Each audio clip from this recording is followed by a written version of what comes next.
Welcome back to my channel once again. तो चलिए दोस्तों बात करते हैं और द सेंटेंस की शुरुआत करते हैं। तो आज दोस्तों हम पढ़ेंगे द सेंटेंस। क्या पढ़ेंगे? The sentence. तो चलिए जानते हैं सेंटेंस में होता क्या है और सेंटेंस एक कंप्लीट सेंटेंस बनता कैसे है। Milk cow us give the.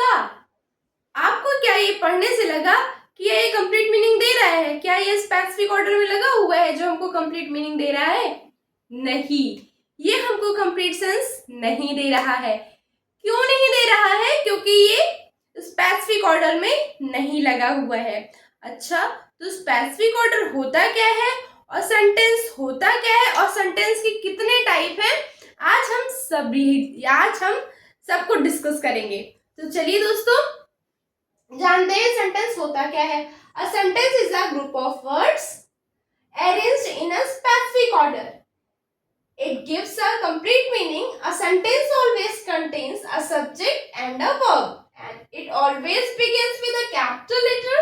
A sentence has a full stop, a question mark, or an exclamation at the end of a sentence. इसका मतलब है जो सेंटेंस होता है वो हमेशा स्पेसिफिक ऑर्डर में ही लगे होते हैं।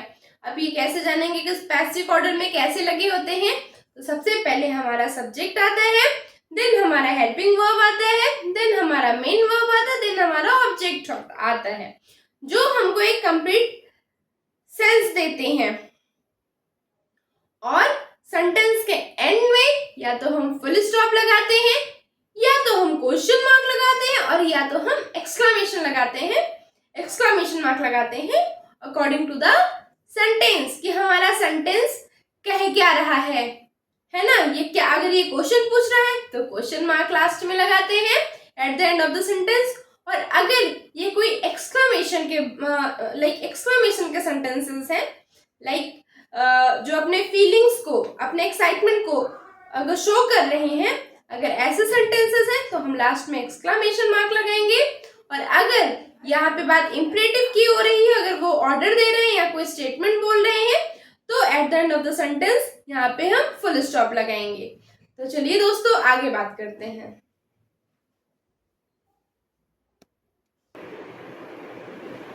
ओके, तो अब हम डिस्कस करेंगे टाइप्स ऑफ सेंटेंसेस। क्या डिस्कस करेंगे? तो अब हम डिस्कस करेंगे टाइप ऑफ सेंटेंसेस। सेंटेंस के कितने टाइप हैं? तो चलिए दोस्तों देखते हैं।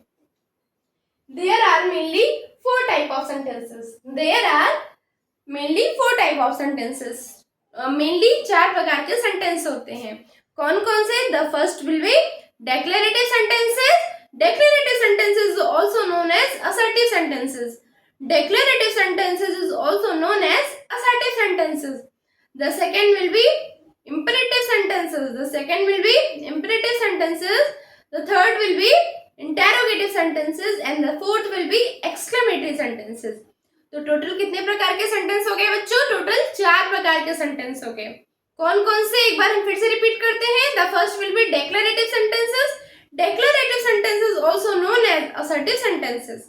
So declarative sentences also known as assertive sentences. The second will be interrogative sentences. जो दूसरे प्रकार का सेंटेंस है वो इंटेरोगेटिव होगा। The third will be imperative sentences. The fourth will be exclamatory sentences. The first one is, we will repeat it again here. The first will be declarative sentences, the second will be interrogative sentences, the third will be imperative sentences, the fourth will be exclamatory sentences. अगर आपको लिखना हो तो आप please इसका screenshot ले लीजिए या फिर नोट इट डाउन कर लीजिए।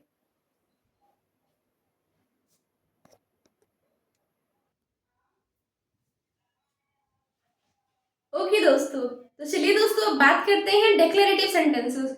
डिक्लेरेटिव सेंटेंसेस मेनली 2 टाइप के होते हैं जो कि मैंने पहले ही बता रखा था। डिक्लेरेटिव सेंटेंसेस मेनली 2 टाइप के होते हैं। The first will B affirmative sentences, the second will B negative sentences. So positive sentences, affirmative sentences can be also said, and the negative sentences. So first we will read here positive sentences or the affirmative sentences. Preeti runs very fast. प्रीति, इसमें कहीं पर negative आपको दिख रहा है? नहीं, यहाँ पे कोई नेगेटिव, यहाँ पे कहीं नॉट लगे हैं, नहीं लगे हैं, इस वजह से ये पॉजिटिव सेंटेंस हो गया। They are a good team, वो एक अच्छी टीम है। तो क्या यहाँ पे कुछ नेगेटिव दिख रहा है क्या? नहीं ना, इसलिए इसे पॉजिटिव सेंटेंसेस या फिर अफर्मेटिव सेंटेंसेस कहते हैं। लेकिन अगर सेंटेंस में नॉट आ जाए, नेवर आ जाए, तो वहां पे नेगेटिव सेंटेंस हो जाएंगे। तो चलिए दोस्तों देखते हैं। I will not come to the meeting in the evening. मैं शाम को मीटिंग में नहीं आऊंगा। आया ना, नहीं, नॉट आया ना, इस वजह से बच्चों यहाँ पे नेगेटिव सेंटेंसेस होंगे। क्या होंगे? नेगेटिव सेंटेंसेस होंगे। And the second is Alka is not a good writer. Not आया ना, अलका एक अच्छी राइटर नहीं है। तो here the sentence will be negative. The first one, I will not come to the meeting in the evening. This sentence will also be negative sentences. And the second, Alka is not a good writer. This sentence is also be a negative sentences. So आपको समझ में आया? Positive sentences में कहीं भी not लगेगा ही नहीं। हर जगह बात पॉजिटिविटी की होगी। हर जगह कहीं पर भी कोई नेगेटिविटी वाली बात नहीं आएगी। लेकिन जब बात नेगेटिव सेंटेंस की आ जाएगी तो वहां हेल्पिंग वर्ब के तुरंत बाद नॉट लग जाएगा, और जब नॉट लग जाएगा तो वो सारे सेंटेंसेस नेगेटिव सेंटेंसेस कहलाएंगे। आया समझ में? अगर आपको आ गया हो तो प्लीज स्क्रीनशॉट ले लीजिए या फिर इसको नोट डाउन कर लीजिए।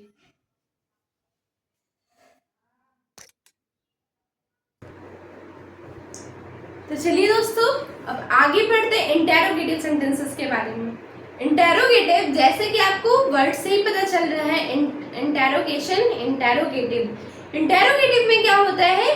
वो क्वेश्चन पूछते हैं। जैसे आप जब घर के बाहर जाते हो और जब लेट हो जाता है तो mama calls you and she ask where are you बेटा, आप कहाँ हो? व्हेन विल यू कम, आप कब आओगे? मम्मा पूछती है ना। उसी तरीके से यहाँ पर भी यही बात कह रहा है। An interrogative sentence ask a question. Interrogative जो सेंटेंस होते हैं वो क्वेश्चन पूछते हैं। We put a question mark at the end of an interrogative sentences. और इंटेरोगेटिव सेंटेंस के एंड में क्वेश्चन मार्क लगता है। सपोज जैसा कि for example, Where are you going? आप कहाँ जा रहे हो? In this sentence, they are asking the question, Where are you going? Where are they going? वे कहाँ जा रहे हैं? And the next sentence is, Are you watching the game today? क्या तुम आज गेम देख रहे हो? अच्छा, आप ये भी जानिए कि इंटेरोगेटिव सेंटेंसेस में दो टाइप के क्वेश्चन पूछे जाते हैं।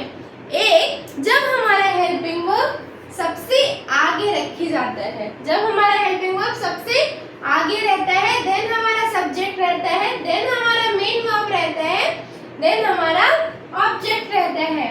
एंड द सेकंड, जब हमारा QW यानी जब हमारा क्वेश्चन वर्ड सबसे पहले रहता है, देन हमारा हेल्पिंग वर्ब रहता है, देन हमारा सब्जेक्ट, देन हमारा वर्ब एंड देन ऑब्जेक्ट। तो दो टाइप के इंटेरोगेटिव सेंटेंसेस होते हैं, इसको ध्यान रखना। आई होप ये आपका क्लियर हो गया होगा। अगर आपको इसमें भी कोई डाउट है, अगर आपको होल वीडियो में कोई डाउट है तो आप कमेंट कर सकते हैं और मैं आपको ये टॉपिक फिर से पढ़ा दूंगी। No need to worry about this. Okay, तो आप या तो इसको नोट डाउन कर लो, इधर इसका स्क्रीनशॉट ले लो।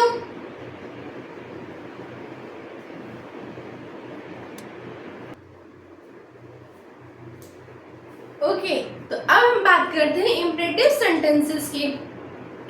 जैसे आप जब क्लास में शोर मचा रहे होते हैं तो टीचर क्या बोलते हैं? Please keep quiet all the students, don't make a noise.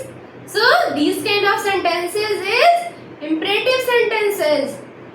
जब उस सेंटेंस में ऑर्डर दिया जाता है, टीचर क्या करते हैं बेटा? टीचर ऑर्डर देते हैं या रिक्वेस्ट किया जाता है या कोई कमांड किया जाता है, तो वैसे सेंटेंसेस इंपरेटिव सेंटेंसेस कहलाते हैं।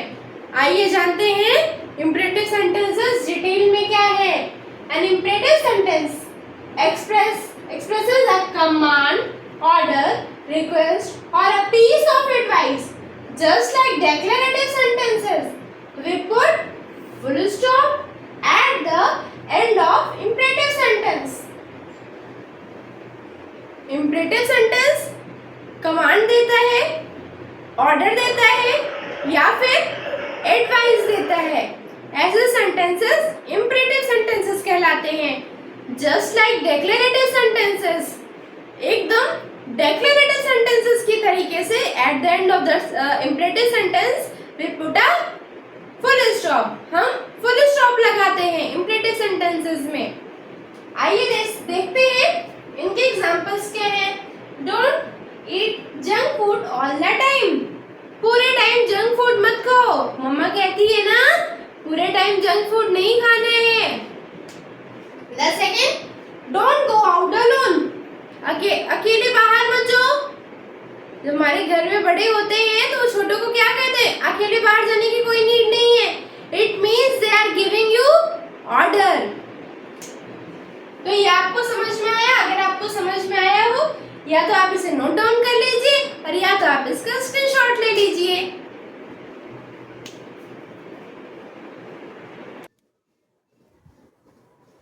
तो अब हम पढ़ते हैं exclamatory sentences.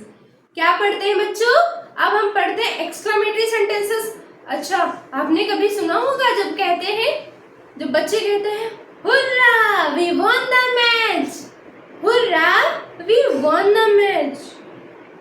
O my god, oh my god, she fell down, वो गिर गई। It means they are showing the strong emotions. वो स्ट्रॉन्ग इमोशंस को शो कर रहे हैं। यही एक्सक्लेमेटरी है। This sentence express some strong feelings और इमोशंस। ये सेंटेंसेस स्ट्रॉन्ग फीलिंग को शो करते हैं और इमोशंस को शो करते हैं। We put a mark of exclamation. We put a mark of exclamation at the end of a exclamatory sentences. Like the example will be what a fantastic movie. जब हम अपने दोस्तों के साथ मूवी देखने जाते हैं, अगर मूवी बहुत अच्छी रही तो हम क्या कहते हैं, what a fantastic movie. And the second is hurrah, we won the match. It means we are showing the emotions, we are showing the strong emotions, strong feeling. So these kind of sentences I have explained here. If you have any kind of query, please put a comment on this channel and I am going to solve your problem. If Pragati is here, there is no need to fear. Okay? Thank you so much. और please like, share, subscribe जरूर करिएगा अगर आपको पसंद आएगा तो। Thank you so much guys.